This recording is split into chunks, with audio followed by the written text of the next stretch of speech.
Stem podcast series में आपका स्वागत है।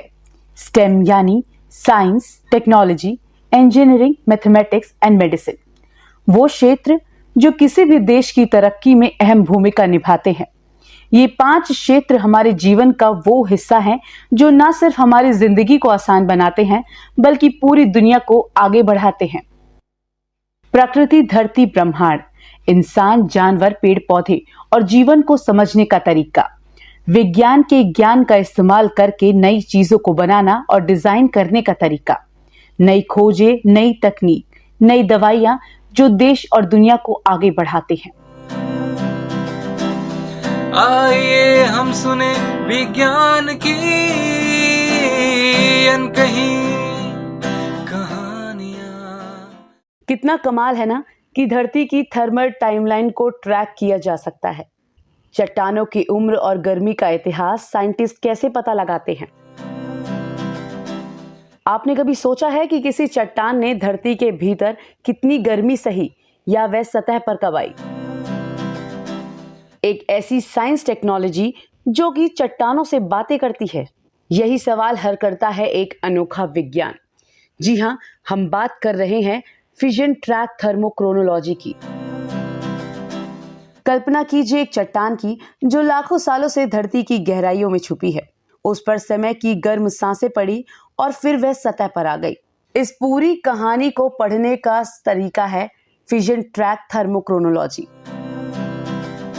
आज के पॉडकास्ट में हम जानेंगे और समझेंगे कि जियोक्रोनोलॉजी क्या है, विज्ञान की वो शाखा जो बताती है कौन सी चट्टान या परत कितनी पुरानी है। जियोक्रोनोलॉजी और फिशन ट्रैक थर्मोक्रोनोलॉजी के बारे में जानने और समझने के लिए आज हमारे साथ मौजूद है Wadia institute of Himalayan geology में साइंटिस्ट सी के पद पे कार्यरत डॉक्टर परमजीत सिंह। सबसे पहले हम जानेंगे डॉक्टर परमजीत सिंह के बारे में। My name is Dr. Paramjit Singh. I'm working as scientist in Wadia Institute of Himalayan Geology, and my work is mainly focused on the how the this exhumation take place and what is the role of tectonics and climates and we are using the fission track thermochronology and geochronology for getting to understand the exhumation history. अगर हम सोचें कि जो हिमालय में जो rocks हैं वो surface पर कैसे आती हैं, तो उसी चीज को आइडेंटिफाई करने के लिए हम एक टूल यूज करते हैं जिसका नाम फिशन ट्रैक थर्मोक्रोनोलॉजी है। और जो रॉक्स होता है उसके अंदर हम 2 मिनरल आइडेंटिफाई करते हैं, एक एपाटाइट और जेटाइट। उन दोनों को हम डेट करते हैं। वो हमें जो सरफेस का 8 किलोमीटर नीचे से एक्सह्यूमेशन बताते हैं कि वो किस टेक्टोनिक रीजन में क्या टेक्टोनिक एक्टिविटी हुई जिसके कारण वो सरफेस पे पहुंचा है और उसको कितना समय लगा है, किस रेट से ऊपर आया है। तो ये हमारा मेन काम फोकस है। इसके अलावा जैसे आपने देखा होगा कि हिमालय में जो अलग अलग टेक्टोनिक एक्टिविटी होती रहती हैं उनको भी कंस्ट्रेंट करने में फिशन ट्रैक बहुत हेल्प करता है।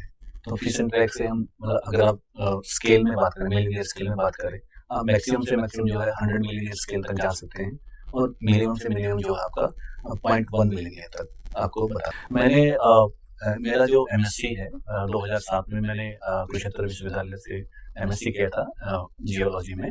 उसके बाद नेट क्वालिफाई किया, देन फिर I started my PhD and in fission track thermochronology in the same university. And after completing my PhD I get a postdoc sponsored by UGC DS Kothari postdoctoral fellowship, and in 2015 I joined here in Wadia Institute as scientist B. Doctor Paramjit Singh ने हमें बताया कि tectonics का role और climate की study कैसे होती है और इसका सोसाइटी पर क्या इम्पैक्ट होता है। हाँ, जैसे कि मैंने अभी बताया कि जो फिशन ट्रैक थर्मोक्रोनोलॉजी है वो हमें टेक्टोनिक एक्टिविटी के बारे में इंफॉर्मेशन देता है। अगर मैं बात करूं कि हमें टेक्टोनिक एक्टिविटी का जो टाइम है कि अभी हम उससे पता लगा सकते हैं कि ये जो एरिया है कि जिस भी एरिया में हम काम करते हैं कि वो एरिया टेक्टोनिकली कितना एक्टिव है या स्टेबल है। जैसे अगर आपने सुना होगा जैसे अर्थक्वेक्स ज्यादा आते हैं तो वो अगर उनको देखा जाए तो सबसे ज्यादा एक हम एमसीटी जोन है उसी के अंदर ज्यादा फोकस है और उसी एरिया में जो हम फिशन ट्रैक थर्मोक्रोनोलॉजी से हम अपना एक्सह्यूमेशन रेट्स निकालते हैं तो वो हमें बहुत ज्यादा हाई मिलते हैं, मतलब बहुत ज्यादा हाई रेट पे एक्सह्यूम होते हैं रॉक्स, वो पता लगता है।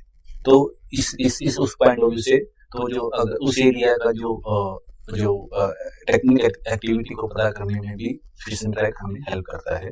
और फॉर लेमैन के लिए अगर या फिर कॉमन मैन के लिए अगर देखा जाए कि वो एरिया टेक्निकली एक्टिव है, तो उस एरिया में हम मतलब कोई भी कंस्ट्रक्शन है या कोई जैसे जैसे हमारे आजकल सभी जो रिवर्स पे डैम बनते हैं, उनके लिए हम उसमें रिस्ट्रिक्ट कर सकते हैं कि उस एरिया में कंस्ट्रक्शन या डैम कंस्ट्रक्शन वो आप ना करें।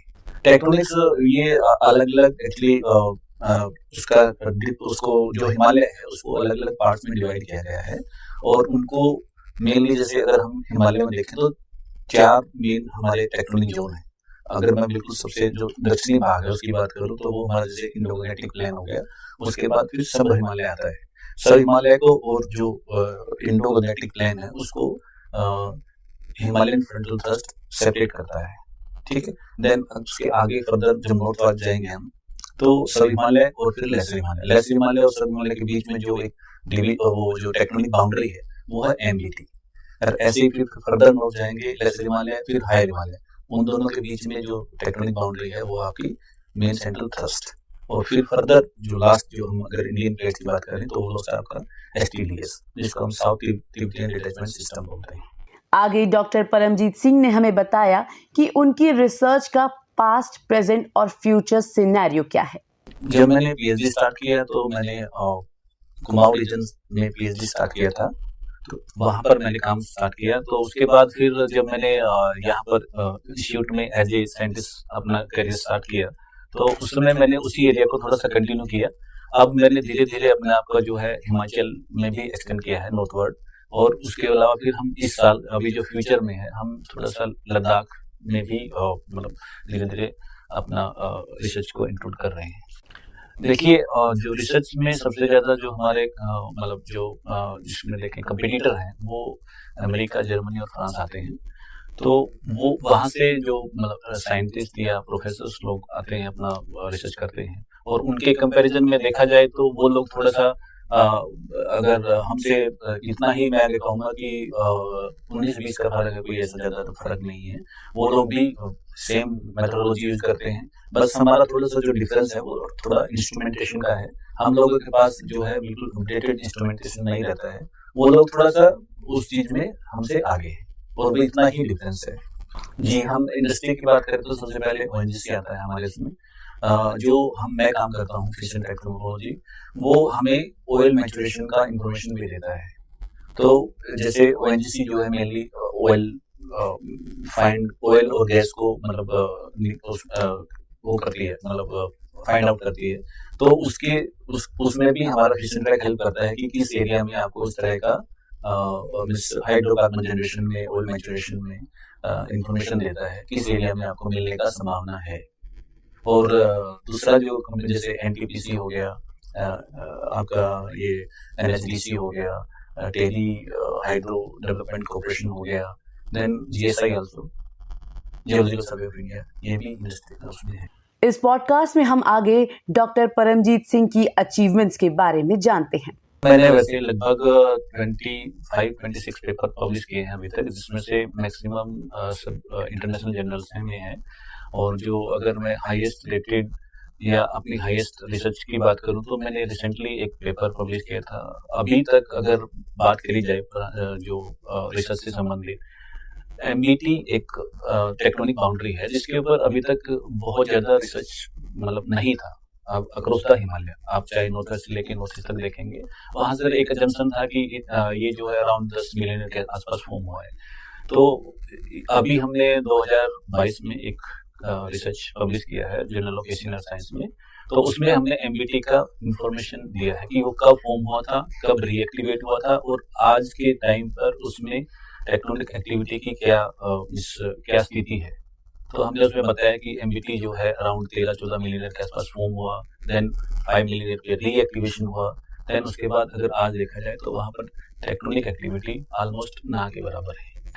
ये एक बहुत अच्छा इनिशिएटिव है डीएसटी की तरफ से। और मुझे लगता है कि जैसे हमारा जो भूविज्ञान है, जियोलॉजी जो सब्जेक्ट है, वो बहुत कम लोगों तक पहुंच पाता है।